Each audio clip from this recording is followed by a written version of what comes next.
Ukraine और America के बीच में एक ऐसा सौदा हो गया है जिसने दुनिया को हिला दिया है। सनातनी मित्रों, आज हम एक ऐसे सौदे पर चर्चा करेंगे जो न सिर्फ यूक्रेन और अमेरिका के बीच हुआ है, बल्कि पूरी दुनिया की राजनीति और अर्थव्यवस्था पर असर डालेगा। यूएस ने यूक्रेन से किया एक ऐतिहासिक earth rare earth minerals deal.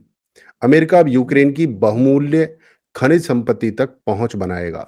America तो चाहता है हर जगह वो अपनी पहुंच बनाए। वो खनिज जो आज की आधुनिक दुनिया के लिए जरूरी हैं, ग्रेफाइट, टाइटेनियम, लिथियम और भी बहुत सारे रेयर अर्थ मिनरल्स। अमेरिका को मौका मिला। यूक्रेन के पास दुनिया के 5% क्रिटिकल रॉ मटेरियल्स हैं।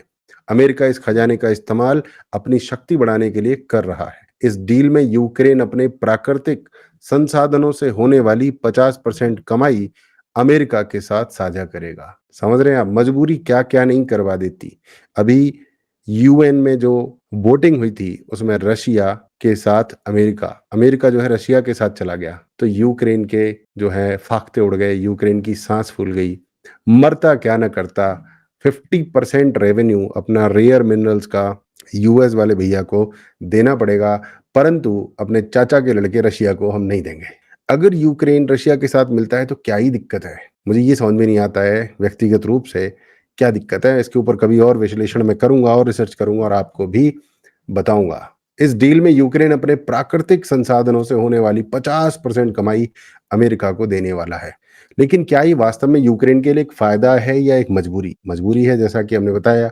क्या ये सौदा युद्ध की नई रणनीति का हिस्सा है? आइए इस डील के पीछे की सच्चाई और इसके ग्लोबल इम्पैक्ट को डिटेल में समझते हैं। यूक्रेन का भविष्य अब अमेरिका के हाथों में। यूक्रेन के राष्ट्रपति व्लादिमीर जेलेंस्की, वैसे तो रशिया के राष्ट्रपति का नाम भी व्लादिमीर पुतिन है, इनका नाम भी व्लादिमीर जेलेंस्की है, थोड़ा सा अलग लिखते हैं, वोलोडिमिर जेलेंस्की, बात वही है व्लादिमीर। इस डील को लेकर उम्मीदें जताई हैं। उम्मीद क्या जताई है यार, बंदा इस समय लगी पड़ी है लंका। ठीक है, व्लादिमीर जेलेंस्की कह रहे हैं कि ये जो डील हुई है अमेरिका के साथ, ये उनके देश को पुनर्निर्माण में मदद करेगी। भाई पुनर्निर्माण तो तुम रशिया के साथ मिलकर भी कर सकते हो, अमेरिका के साथ क्यों? लेकिन क्या ये सिर्फ एक कागजी समझौता है या कुछ और? डील की क्या क्या शर्तें हैं? यूक्रेन की प्राकृतिक संपत्ति का 50% हिस्सा अब अमेरिका के अधीन होगा। यूक्रेन के मिनरल से होने वाली कमाई का एक बड़ा भाग रिकंस्ट्रक्शन फंड में जाएगा, जिसे अमेरिका और यूक्रेन मिलकर मैनेज करेंगे। इस डील के बदले अमेरिका यूक्रेन को सैन्य सहायता और युद्ध लड़ने का अधिकार देगा। आपको नहीं लगता ये बिल्कुल ऐसे ही है जैसे बंबई में या किसी और शहर में माफिया गुंडा होता है और कहता है कि तू हमें हफ्ता दे, नहीं तो हम तेरी बैंड बजा देंगे। दूसरे माफिया तेरे को परेशान करेंगे, हम तेरे को नहीं बचाएंगे। दूसरा माफिया रशिया है, दूसरा गुंडा अमेरिका है। रशिया यूक्रेन को परेशान कर रहा है, अमेरिका कह रहा है मैं तेरे को बचाऊंगा भाई, तू मेरे को हफ्ता दे। बिल्कुल ऐसा ही है, बिल्कुल ऐसा ही है। वो गुंडागर्दी कही जाती है, ये डिप्लोमेसी कही जाती है इंटरनेशनल लेवल पे।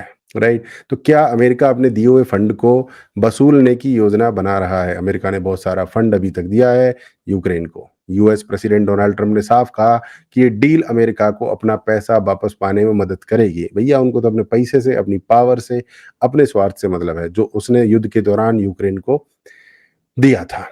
यानी बिना मतलब के कोई किसी की मदद नहीं करता।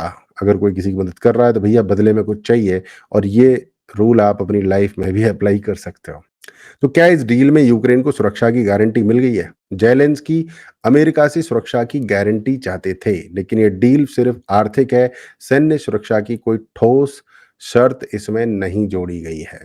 क्या यूक्रेन को बिना सुरक्षा गारंटी के इस सौदे को साइन करना चाहिए? अगर अमेरिका ने सुरक्षा देने से इनकार कर दिया तो यूक्रेन युद्ध में और कमजोर पड़ सकता है। मेरी व्यक्तिगत राय जेलेंस्की साहब को यह है कि भैया रशिया से हाथ मिला लो, तुम्हारे चाचा का लड़का है, पुराना रिश्तेदार है, उसी के साथ जाओ, उसी में तुमको फायदा है, बाकी तुम्हारी मर्जी। रूस पहले ही यूक्रेन के 350 बिलियन डॉलर के संसाधनों पर कब्जा जमा चुका है, बोले तो रूस। और ये डील यूक्रेन की बची हुई संपत्ति को अमेरिका के हाथों में सौंप रही है। ये सौदा एक आर्थिक साझेदारी है या एक नई तरीके की उपनिवेशवादी नीति? उपनिवेशवादी नीति शुद्ध हिंदी में है कि तू मेरे अंडर में रहेगा, तेरे ऊपर मेरा कब्जा है। तो सनातनी मित्रों, सवाल ये उठता है कि क्या ये डील यूक्रेन को मजबूत बनाएगी, उसे अमेरिकी नियंत्रण में डाल देगी? क्या ये सौदा भविष्य में अमेरिका और रूस के बीच नए टकराव को जन्म देगा? क्या भारत जैसे देशों को इस पर सतर्क रहने की जरूरत है? क्या इस डील में आपको ऐसा लग रहा है कि रूस और अमेरिका मिले हुए हैं और यूक्रेन की मिलकर ले रहे हैं? ऐसा लगता है आपको? मुझे ऐसा लग रहा है, मुझे ऐसी बू इसमें से आ रही है। अगर अमेरिका इस डील को आगे बढ़ाता है तो चीन को भी इसका प्रभाव झेलना पड़ सकता है, क्योंकि रेयर अर्थ मिनरल्स की सप्लाई में अब अमेरिका का दबदबा बढ़ेगा। अगर रूस और अमेरिका के बीच तनाव बढ़ता है तो ये तीसरे विश्व युद्ध की नींव भी बन सकता है। मुझे व्यक्तिगत रूप से नहीं लगता कि अब रूस और अमेरिका युद्ध चाहते हैं। बाकी कोई और स्थिति उत्पन्न हो जाए तो बात अलग है। रूस और अमेरिका दोनों देश बहुत चालाक हैं। ये अपना खर्चा पानी बहुत कम करना चाहते हैं हर तरीके से। यूक्रेन को क्या मिलेगा? इसमें यूक्रेन को एक वादा मिला है कि हम तुम्हें दोबारा निर्माण करने का वादा करते हैं, बट उनके बहुत सारा जो उनकी आमदनी है उसको जो है छीन लिया है अमेरिका ने। आपका क्या विचार है? क्या अमेरिका ने ये डील यूक्रेन की मदद के लिए की है या अपने फ़ायदे के लिए की है? क्या यूक्रेन के बिना सुरक्षा गारंटी के सौदा साइन करना चाहिए था?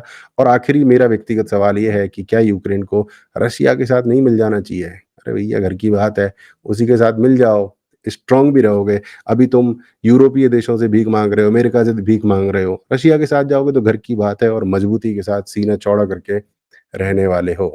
तो दोस्तों, इस वीडियो को लाइक करें, शेयर करें, चैनल को सब्सक्राइब करें। जय श्री राम, वंदे मातरम, भारत माता की जय।